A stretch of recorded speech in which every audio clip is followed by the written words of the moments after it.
Hi everybody, I'm Greg. Welcome to Goodbye Gluten, where saying goodbye to gluten does not mean saying goodbye to great food and great taste. So please like this video, share it with friends, and subscribe to our channel. Okay, for the gluten-free wrappers, you're only going to need a few items, literally 5 ingredients. Okay, some gluten-free flour. I use Bob's Red Mill 1-to-1. I find this one really good. Really awesome. Okay, glutinous rice flour or sweet rice flour. Okay, you can find this in most markets, like Asian markets and stuff like that. You might find them in some of the like Asian areas or international food areas of like some markets. I generally will go to an Asian market to find these. They're really good. International markets are really good too. You're going to need some tapioca flour or tapioca starch, basically the same thing. Okay, some xanthan gum. See, xanthan. Okay, and water. You're not going to need any salt or anything like that. If you want to add different types of spices to it, like some cinnamon or something like this, and put like fruit filling into it instead of meat, then that's a little different story, right? Cinnamon, a little bit of ginger powder, nutmeg, and the flour mixture will make it really good. Okay, so and some of the items, bowl, a mixing bowl.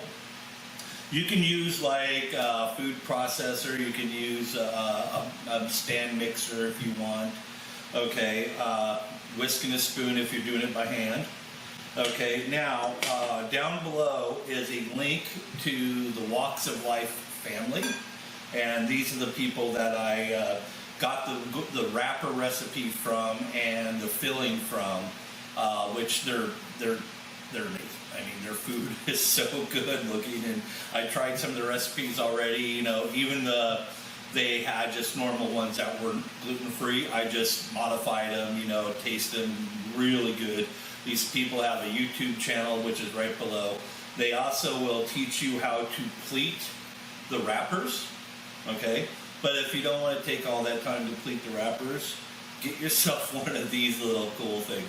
You can get them on Amazon. I got this one from Hans Market up in Federal Way. So if you guys are in Federal Way, Washington, go ahead and check out H Mart is what they call that. And you'll find these with all the cooking utensils and stuff, and this is so easy. I mean, just put it there and instead of sitting there and pleat. But now, if some of the people that I've seen who do this regularly, I mean, as fast as I did that, that's how fast they make those dumplings. I mean, they're extremely quick, extremely fast. I'm wearing a different colored shirt because it's another day. That's what happens when you kind of film in the early afternoon, and then you're like, oh, I have to actually start making dinner, which was an extremely good dinner. I made a chicken or cookie sheet bake. Right there is the link for the video. It is a wonderful dish to make. But let's get back to the wrappers. So, for the gluten-free wrappers, or the pot sticker wrappers, or Goiza wrappers, you're going to need, and this one batch will yield about 20 to 25 wrappers, okay? You're going to need 3/4 cup gluten-free flour mix. Like I said, we use Bob's Red Mill. It's really awesome. You're going to need a 1/2 cup of tapioca flour, 1/2 cup of glutinous rice flour, 1.5 teaspoons of xanthan gum, and about 3/4 cup water, maybe a hair bit over. Okay, but since I am doing a double batch, I got myself 1.5 cups of flour. I got myself 1 cup of the glutinous rice flour, 1 cup of the tapioca flour or tapioca starch, and 1 tablespoon of xanthan. And you guys, what about salt? Don't need salt. Okay.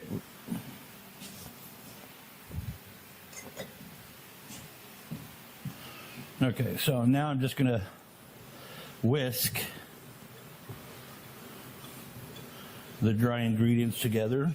Takes you about half a minute. And you notice I kind of turn the same way. I'm kind of like going like this, and it just kind of speeds up the process. Okay, set that aside. Now, the walks of life people said, you know, just go ahead and just sprinkle the water, but I'm just going to trickle mine in.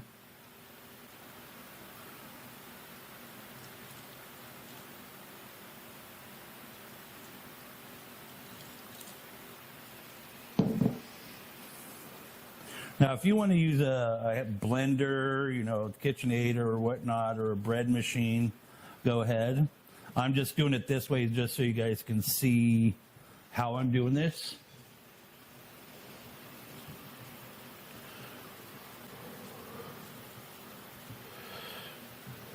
So it almost looks like we're making biscuit dough.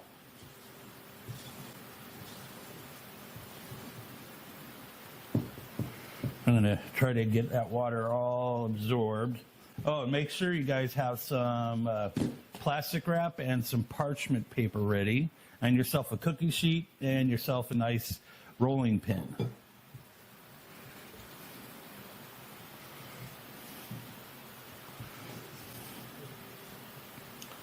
So now basically the dough's coming together pretty good, all right? So I'm going to start kneading it by hand here pretty quick.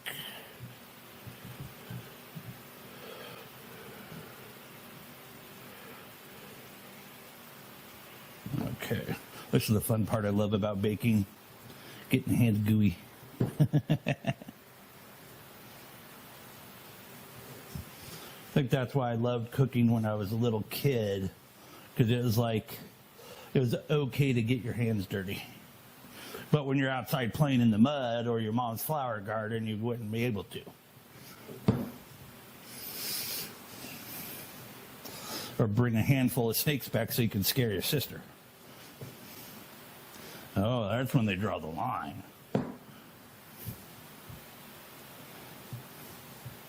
Okay, so basically I'm kneading this up.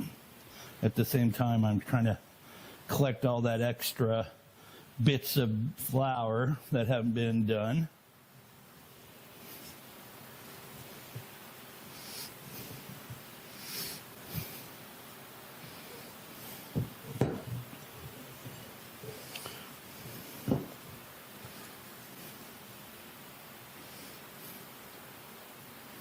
I got it all over my fingers. But that's okay. That's what we're here for. There's nothing too great for my fans or our fans and subscribers. Which all you subscribers, thank you very much for subscribing. Okay, so now what I'm going to do is go ahead and grab some of this stretch type plastic wrap, put it over the top, seal it. And now I'm going to let it sit for about 20 minutes. Okay, so it's been about 25 minutes. Let's check the dough.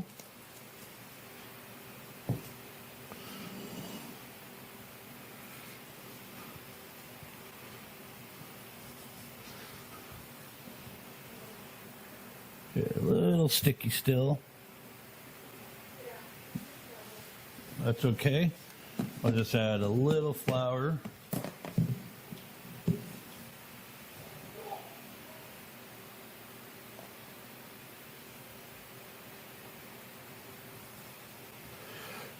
Just kind of knead it a little bit more. Put that aside. Put that up there just in case I need it. Okay.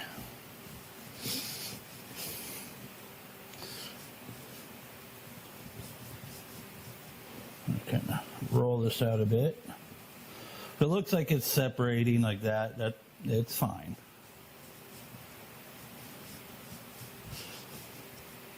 Okay, I'm gonna cut that baby in half. They're like, you just used your hand. Yep. And I'm gonna cut this baby in 4 parts.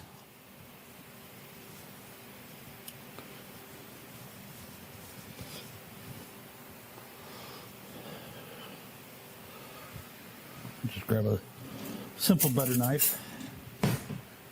Go 1, 2, 3. Kind of get these rolled into balls, stick them back under the plastic wrap because we don't want these to dry out while we're working on the other parts.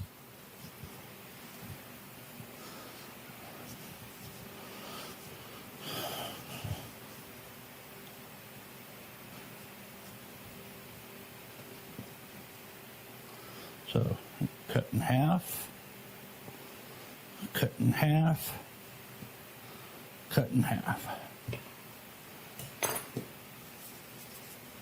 Put these babies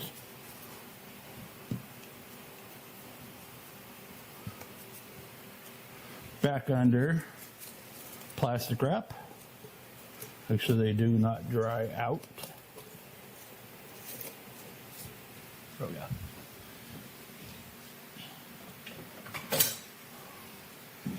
I got my good old-fashioned handy-dandy. Rah, rah, rah. Oh, we also need, I'll just do the gyoza wrappers first, or the wrappers first. So I'm going to basically divide this into 5. If I have extra dough, then I can make a few more.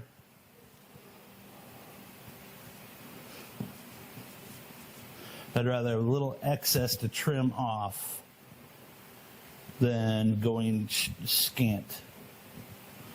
The last time I made these and went scant, some of the wrappers kind of ruptured.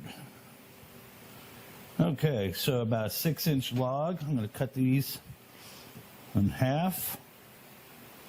And then these ones. So.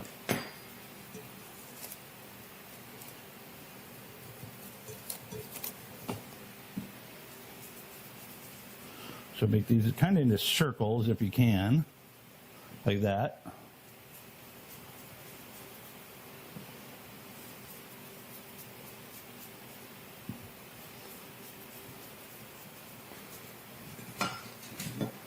Okay, get that out of the way. And then just kind of, okay, yeah, see it's sticking to my pen, which is not a good thing.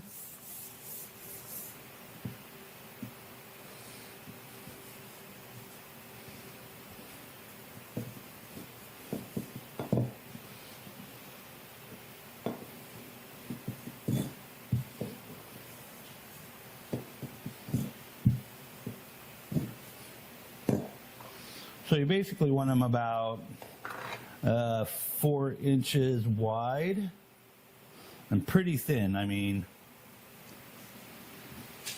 I'm just going to stick this in a cookie sheet under parchment paper. Give this a small roll in the dough. Kind of squish.